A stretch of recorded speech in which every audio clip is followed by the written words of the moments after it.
Hello, this is Lady Boulay, and I hope you're having a great day. Thank you for your support. Thank you for all you do to support the channel.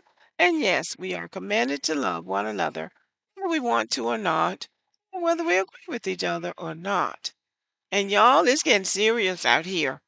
People want Black Americans to be scared. Here's Amanda Seals trying to put the fear of God in Black Americans. And I want you to notice the title at the top, Black American Citizenship Revoked. Now, why are people so eager to rob us of our citizenship? Because this keeps coming up. Hold on and listen to her rant. I want to step in because I see a lot of black people saying, well, they can't deport black people because we here. Honey, I know you don't think they're building all of these detention centers for immigrants. I know you can't think that. Well, let's stop and think about that for a minute. I asked the co pilot, how many illegal immigrants are there in the United States in 2025? And this is what it said. As of mid 2025, estimates of the number of illegal immigrants in the United States vary depending on the methodology used. The Center for Immigration Studies estimates there are about 14.8 million illegal immigrants, down from 15.8 million in January 2025. This drop is attributed to increased enforcement and voluntary departures under the current administration. The Center for Immigration Studies says that there are 14.8 million of illegal immigrants. That is a country of people. There are countries in the world that don't have 14.8 million people. Now, I asked the co pilot to list some countries with populations under 11 million people, and this is what I got. There are 15 countries here, well known countries, with a population of less than 11 million people. So we've got a country of illegal people living in the United States, and they don't want to leave. Look how those people are behaving out there in California. ICE is having to wrestle those people to the ground and handcuff them. Where do you think somebody is going when they're handcuffed? Those are the people that are going to the detention center, and it's not going to stop. And just to finish this off, other organizations like Pew Research Center and the Migration Policy Institute offer more conservative estimates, placing the number of illegal immigrants between 11.5 million and 12.5 million based on different assumptions and data sources. No, I believe that the Center for Immigration Research is right. I don't believe this because these people were piling up in here as early as 2008 when President Obama was 3.5 million of them then. And they've been piling in here since, and Joe Biden just opened the floodgates and let them come through. So it's a bunch of them here. But back to Amanda Seals. She has more to say, so listen to this. See, what happens is that, let's just say worst case scenario, they change the definition of citizenship to exclude your black ass. Now, first of all, do you see how disrespectfully these immigrants talk to us? Now, she's talking to Black Americans. She's not talking to the people that are here illegally. She's talking to Black Americans who are already citizens. And she says, let's just say that they changed the definition of citizenship to exclude your black ass. Well, they haven't done that in going on 200 years.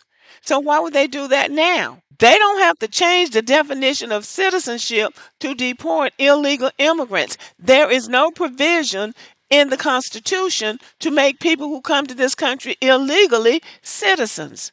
But it's the disrespectful tone that she has when she's trying to, I don't even know what she's trying to do. It's almost like these people are trying to bully you or scare you into fighting for them. And that is something that the majority of Black Americans have said they're not going to do.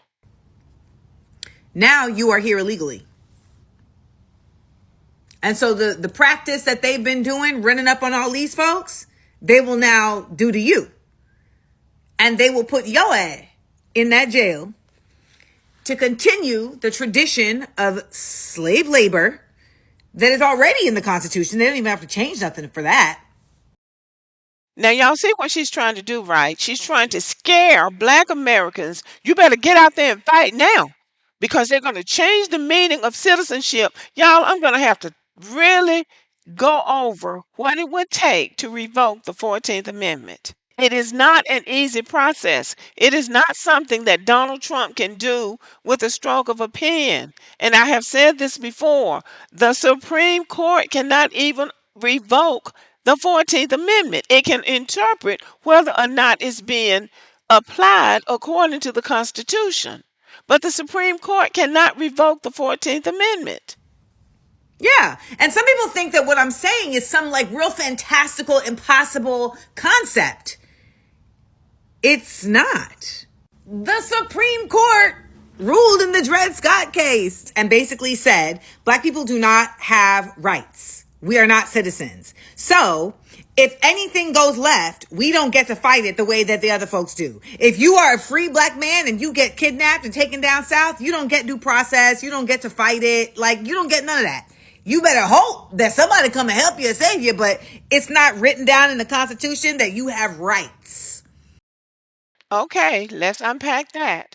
She's brought up the Dred Scott case. Dred Scott was not free. Dred Scott was a slave in Missouri. Missouri state law said that if you were enslaved and you moved to a free state, you could petition the court for your freedom. Dred Scott's slave master moved to the Wisconsin Territory, which was free. So when his slave master died, Dred Scott petitioned the Missouri court for his freedom, but his slave master's widow would not free him, so he went to the Supreme Court. And that's when the Supreme Court ruled that a slave is not a citizen and he does not have a right to sue in federal court for his freedom. And furthermore, he said that a black man didn't have any rights that a white man had to respect. That's what happened to Dred Scott. That was before the 14th Amendment. Even though you were a free black man, you were still not a citizen. Because ultimately, they would define this often by your ability to vote at a certain point in time, your ability to own land at a certain point in time. Now she's mixing periods. Black men were granted the right to vote by the 15th Amendment in 1870. The Dred Scott case took place in 1857. So 13 years later, black men were granted the right to vote. And that is when all of these barriers came up against them, which is what she's talking about. And that is why the Voting Rights Act was passed in 1965 to remove those barriers. So she doesn't know what she's talking about. So I know some people think that we've made it so far that these things cannot be reversed. And I just don't ever believe that. The fact of the matter is the 14th Amendment was only put in that Constitution in response to the Dred Scott case and after black people had fought in the Civil War. That's exactly why the 14th Amendment was put in the Constitution, so the question would not come up again as to whether or not descendants of the enslaved people were citizens of the United States. And y'all notice how she said that was the only reason, as if there was a reason why they shouldn't have put that in the Constitution. They absolutely should have put that in the Constitution so we wouldn't have to deal with immigration issues. Amanda Seals' mother was born in Grenada, and she had Amanda Seals here in the United States.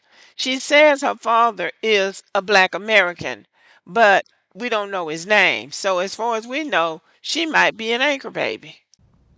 But you got enough black folks now who are willing to weaponize their blackness to go along with white supremacy, that they would help them come up with a definition that included them. This is why I keep saying we are at a crucial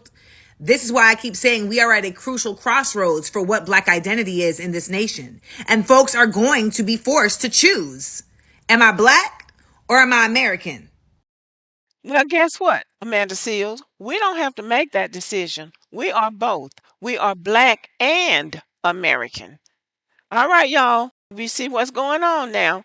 These immigrants who are scared are trying to frighten us. We didn't come here illegally. We didn't jump the line ahead of everybody else. There are immigrants who are here legally. There are people from the Caribbean, from Africa, and other countries who came to this country legally. And then there are those who try to jump the line, come here illegally, and they don't want to be checked. Well, apparently, they're going to have to be checked. And it doesn't matter what people like Amanda Seals have to say about it. Okay, y'all, thank you for listening. Let's not be scared. When the time comes that we need to be scared, then we need to come up with a strategy for not being scared, right? Have a good day.